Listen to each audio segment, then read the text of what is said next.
the 3 things that I want to leave with you, just these 3. I could do 10, I could do a whole life class.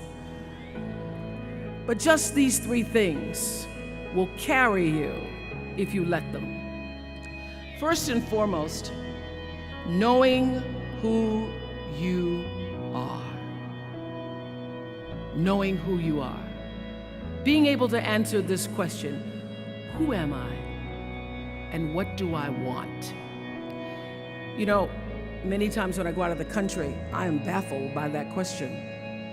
To explain what is your occupation. I've stood there for 10 minutes. Well, am I a talk show host? Well, I'm more than a talk show host. Am I a businesswoman? I'm a businesswoman. I'm more than a businesswoman. Am I an entrepreneur? I'm more than an entrepreneur. So I just leave it blank or self-employed. So I'm not asking for the roles that you play as daughters. I'm not asking that question. What are the roles that you play as a daughter, as a friend, as a sister? You're going to be a lawyer, you're going to teach, you're going to be a pharmacist. I'm asking the bigger question of who am I? Who am I really? My answer is I am God's child. I am that which is born of all that is.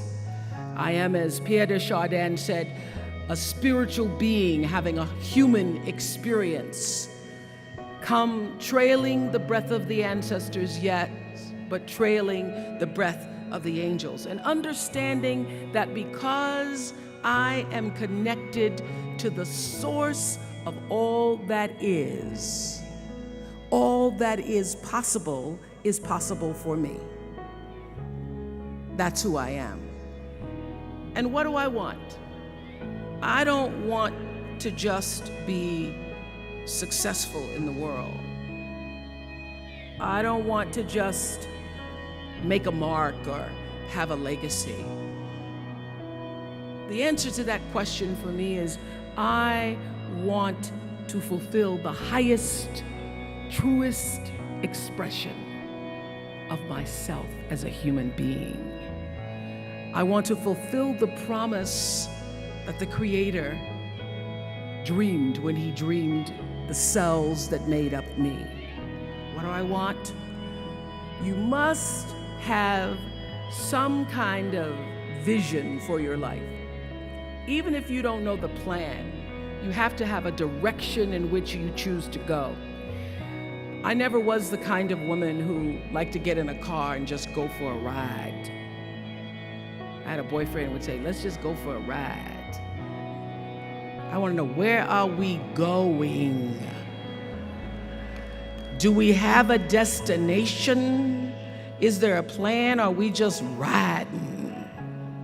What I've learned is that's a great metaphor for life. You want to be in the driver's seat of your own life, because if you're not, life will drive you. So, knowing who you really are in this space and time that we embody, that's number 1. What do you want? Who are you? Number 2, you must find a way to serve. Martin Luther King said that not everybody can be famous, but everybody can be great, because greatness is determined by service. Now, we live in a world where everybody wants to be famous, and where we admire people for just being famous. We think being known brings us value. The truth is, all of that will fade in time. In 3 years, you won't be able to name the housewives of Atlanta. The real truth is that service and significance, service and the significance that you bring to your service is that which is lasting. So to be able to, whatever your occupation or job or talent or gift is, our honorees today getting doctorate degrees, to apparently opposite fields, HIV and AIDS and the spoken word. But what they have in common is service. Using the spoken word in service to community and the world. Using your knowledge and information about HIV and AIDS and medicine in service to the world. And if you look at all the most successful people in the world, whether they know it or not, they have that paradigm of service. Everybody's talking about Mark Zuckerberg and IPO. Service. Jay-Z rapping. Service. Through the word, to people, through song. For many years, I was really just happy to be on TV, and people would stop and say, "Oh, you on TV?" "Yeah, I'm on TV. I like being on TV. It's a nice job." And it was about the time that I received my honorary doctorate from Spelman around 1993, so I don't know if that had something to do with it. I thought of myself as Dr. Winfrey. That I went back and I took a long look at what it was I was doing on TV and made a decision that I was no longer going to just be on TV, but I was going to use TV as a platform, as a force for good, and not be used by TV. And I will tell you,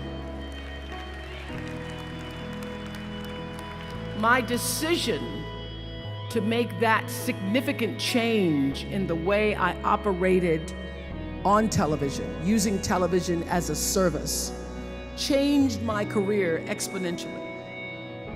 Service through medicine, service through art.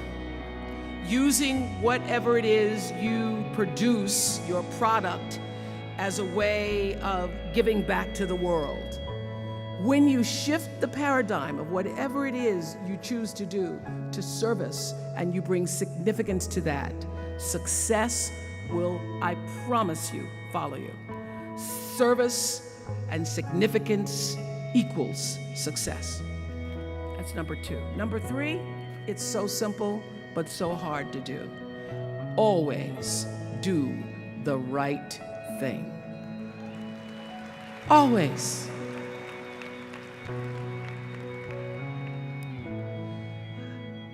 Be excellent. People notice.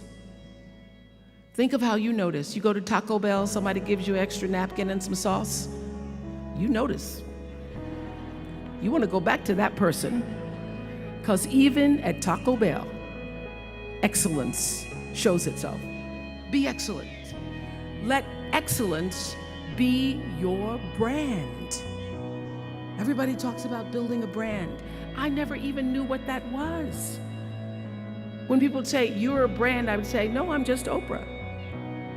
What I recognize now is that my choice to, in every way, in every example, in every experience, to do the right thing and the excellent thing is what has created the brand.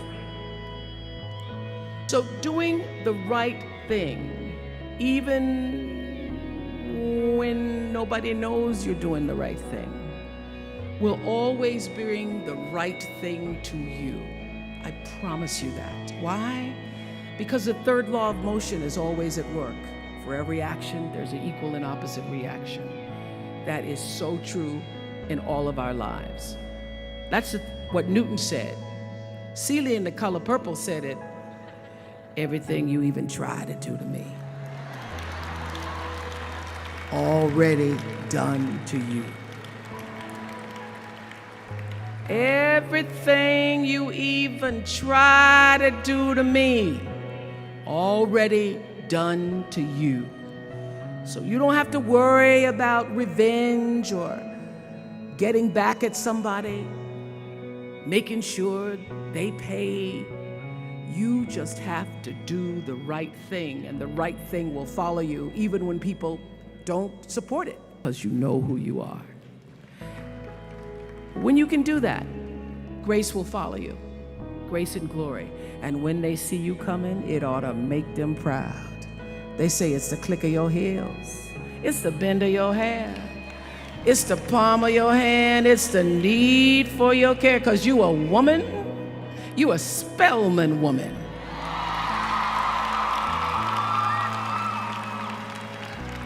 Thank you.